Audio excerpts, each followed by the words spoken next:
Praise the lord. హల్లెలూయా. దేవుని నామానికి స్తోత్రాలు. మీ అందరికీ నా వందనాలు తెలియజేస్తున్నాను. ఈ దినం కొరకు దేవుడు సిద్ధపరిచినటువంటి మాటలు. ప్రియ సహోదరి సహోదరుడా, ఈ దినం పరిశుద్ధాత్మ దేవుడు నిన్ను ఒక ప్రశ్న అడగాలని కోరుకుంటున్నారు. నీవు నిజంగా దేవుని ప్రేమిస్తున్నావా? దేవుడు అడుగుతున్నాడు, నిజంగా నీవు నన్ను ప్రేమిస్తున్నావా? ఈ యొక్క ప్రశ్న ప్రతి ఒక్కరూ వారి యొక్క హృదయాల్లో అడగవలసిన ప్రశ్న. ఎందుకంటే దేవుడు మన మీద మనం ఎన్ని తప్పులు చేసినా కానీ, మనం పాపలమై ఉండగానే ఆయన ప్రేమను మన మీద కనపరచడానికి పరలోకం నుండి ఆయన మన కోసం భూమి మీదకి మనిషి రూపంలో వచ్చి మనకి తండ్రికి మధ్య ఉన్న వైరాన్ని సమాధానపరచడానికి, మన పాపాల నిమిత్తమై ఆయన ప్రేమ చూపించడానికి, మన పాపాలని ఆయన భుజాల మీద వేసుకుని ఆయన మన కొరకై మరణించి మనం కూడా పరిశుద్ధపరచబడి మనం కూడా ఆ రాజ్యంలో ఎత్తబడాలని చెప్పి దేవుడు కోరుకుంటున్నారు. దేవుడు ప్రేమ అనేది యాక్షన్స్ రూపంలో ఆయన చూపించారు. నీవు ఈ దినం నిజంగా దేవుని ప్రేమిస్తున్నానని చెప్పి యాక్షన్స్ రూపంలో చేయకుండా, సిచ్యువేషన్స్ బాగాలేదు, వాళ్ళు ఫీల్ అవుతారు వీళ్ళు ఫీల్ అవుతారు అని చెప్పి దేవుడికి ఇష్టం లేనట్టు నీవు చేస్తూ, మనసులో ఏమో నేను ప్రేమిస్తున్నాను, నోటిలో ఏమో దేవుడు నీ ప్రేమిస్తున్నాను అని చెప్పి ఎన్నో పాటల ద్వారా స్తుతుల ద్వారా నీవు నామకార్థంగా దేవుణ్ణి ప్రేమించేటువంటి స్థితిలో నీవు ఉన్నావా? ఈ దినం అనేక మంది ఎట్లా ఉన్నారంటే బాప్తిసం తీసుకున్నారు. ఎందుకు తీసుకున్నారు? ఆయన మన యొక్క పాపాల నిమిత్తమై ఆయన మన కోసం మరణించారు అని నిజంగా పశ్చాత్తాపం కలిగి మనం బాప్తిసం తీసుకుని ఉంటాము.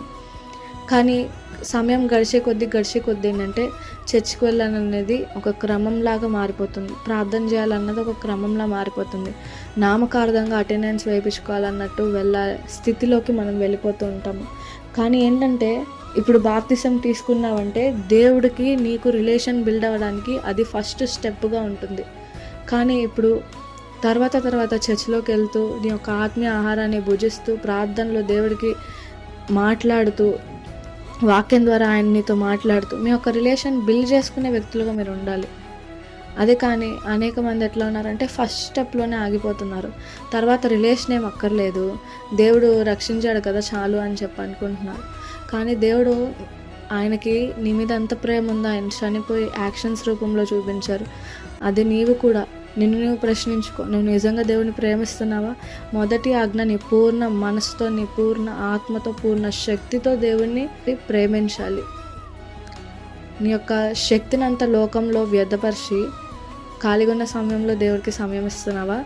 లేకపోతే దేవుని ఎదుట ఆసక్తిని బట్టి దేవుని సన్నిధికి పరిగెత్తుకుంటూ ఆసక్తితో నిజంగా దేవుడు నాతో మాట్లాడతారే, దేవుడి సన్నిధికి వస్తున్నాను, దేవుడి దగ్గరికి వస్తున్నాను అని చెప్పి ఆసక్తితో నువ్వు నిజంగా సన్నిధికి వెళ్తున్నావా?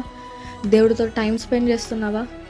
ఇప్పుడు లోకానుసారంగా ఒక ఎగ్జాంపుల్ మనం చూసుకున్నట్లయితే ఒక అమ్మాయి ఒక అబ్బాయి ఉంటారు, అట్రాక్షన్ అవుతారు, తర్వాత రిలేషన్ పెంచుకోవాలని చెప్పి వారు ఆసక్తి పడతారు. ఆసక్తి పడి రోజు సేమ్ ఇంట్రెస్ట్ పెరుగుతూ వారు మాట్లాడుకుంటూ ఉంటారు. మాట్లాడుకుంటూ ఉండి వారి యొక్క రిలేషన్ని ఎంత ఇంట్రెస్ట్ ఉందని చెప్పి కనపరుచుకుంటూ డైలీ మాట్లాడుకుంటూ వారి యొక్క రిలేషన్ని స్టెప్ బై స్టెప్ డెవలప్ చేసుకుంటూ ఉంటారు. స్ట్రాంగ్ రిలేషన్షిప్గా బాండ్ అనేది ఏర్పరచుకుంటారు. అదే రీతిగా మనుషుల రీతిగా చూసుకున్నట్లయితే అట్లాగా మనుషులు చేసేటువంటి వ్యక్తులుగా ఉంటున్నారు. కానీ దేవుడి దగ్గరికి వెళ్ళేసరికి ఆ యొక్క రిలేషన్ అనేది, నీవు నిజంగా ఆయనతో స్ట్రాంగ్ రిలేషన్షిప్ నిజంగా కోరుకుంటున్నావా? నీవు నిజంగా దేవుని ప్రేమించే వ్యక్తి అయితే డే బై డే నీ యొక్క క్లోజ్నెస్ గాడ్తో పెరిగేటువంటి భక్తి జీవితాన్ని నీకు కలిగి ఉండాలి. లోకానుసారంగా ఎటువంటి ఆసక్తి నువ్వు చూపిస్తున్నావో మొదటగా దేవుడి మీద నీవు ఆసక్తి చూపించినప్పుడు దేవుడితో యొక్క సహవాసాన్ని, దేవుడి మీద ప్రేమని, ఆసక్తిని ఎంత కలిగి ఉన్న ప్రేమని నువ్వు యాక్షన్స్ రూపంలో ఆయనకి ఇష్టం లేని పనులు, ఇష్టం లేని కార్యాలు, మనుషులు సంతోషపెట్టాలని కాక ఇది నా దేవుడికి నచ్చదు, ఇది నా దేవుడు చేయమని లేదు, దేవుడు ఇది చేయాలని చెప్పలేదని చెప్పి దేవుడు నో అన్నదానికి నువ్వు నో చెప్పేలాగా ఉండాలి. దేవుడు వద్దన్నదానికి నువ్వు అది వద్దని చెప్పాలి. చేయొద్దంటే చేయకూడదు. నువ్వు కూడా దేవుడు అది తినొద్దు అంటే నువ్వు తినకూడదు. అలా చేసినప్పుడే కదా ఇప్పుడు మనం ఇష్టపడే పర్సన్కి వారికి ఇష్టం లేనివన్నీ మనకు కూడా ఇష్టం లేకుండా ఉంటాయి. అదే దేవుడి దగ్గరికి వచ్చేసరికి ఏమవుతుంది అంటే, దేవుడు మనం పాపలమై ఉండగానే చనిపోయారు కదా, ఆయన ప్రేమను చూపించారు కదా, మనం చూపించనక్కర్లేదా? కాదు. లవ్ అనేది 2 సైడ్గా ఉండాలి. ఒకళ్ళే ప్రేమిస్తుంటే అది ప్రేమ కాదు. దేవుడు ఎంతో ప్రేమ చూపిస్తున్నారు నీ మీద. నువ్వు పాపిగా ఉండగానే నీ యొక్క పాపాల నిమిత్తమే ఆయన మరణించారు కదా. ఆయన ఎడల నిజంగా నువ్వు ప్రేమ కలిగి ఉన్నట్లయితే నీ యొక్క ప్రేమను చూపించేటువంటి వ్యక్తిగా నీవు ఉండు. నీ యొక్క ప్రేమని యాక్షన్స్ రూపంలో ఆయనకు కనపరచు. ఆయన పరలోకం నుండి భూమి మీదకి దిగివచ్చి తన కుమారుణ్ణి మన కోసం బలియాగంగా పంపించి గొర్రెపిల్లగా మన యొక్క పాపాల నిమిత్తమే చనిపోయి ఉన్నారు కదా. మనల్ని కూడా పరలోక రాజ్యానికి ఆయనతో పాటు ఉండాలని కోరుకుంటున్నారు కదా. ఆయన ఎంత ప్రేమిస్తున్నారు. నీవు కూడా నీ యొక్క ప్రేమను కనపరిచేటువంటి వ్యక్తిగా ఉండాలి. దేవుని సన్నిధికి వెళ్ళేటప్పుడు దేవుడి దగ్గరికి వెళ్తున్నానే, దేవుడు ఈ రోజు నాతో మాట్లాడుతున్నారే, నేను ప్రేయర్ చేసుకుంటున్నాను, దేవుడు నాకు సమాధానం ఇస్తారు, నాకు ఆన్సర్ ఇస్తారు. దేవుడితో రిలేషన్ డైలీ పెంచుకుంటూ స్ట్రెంథన్ చేసుకునే వ్యక్తిగానే ఉండాలి.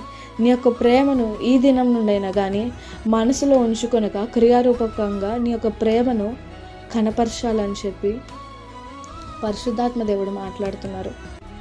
లవ్ అనేది 2 సైడ్ ఈక్వల్గా ఉండాలి. ఆయన కోసం ఆయన పార్ట్ ఆయన చేశారు, మరి నీ పార్ట్ ఏంటి? నీవు కలిగిన ప్రేమను లోపల ఉంచుకుంటే అది ఎలాగ ప్రేమ అవుద్ది? నువ్వు చూపిస్తేనే కదా ఆయనకు కూడా ఎంత నువ్వు ప్రేమిస్తున్నావు అని అర్థమవుద్ది. నువ్వెంత ప్రేమిస్తున్నావు అని ఆయనకు అర్థమైనప్పుడు నువ్వు వేటి కోసం బాధపడనక్కర్లేదు.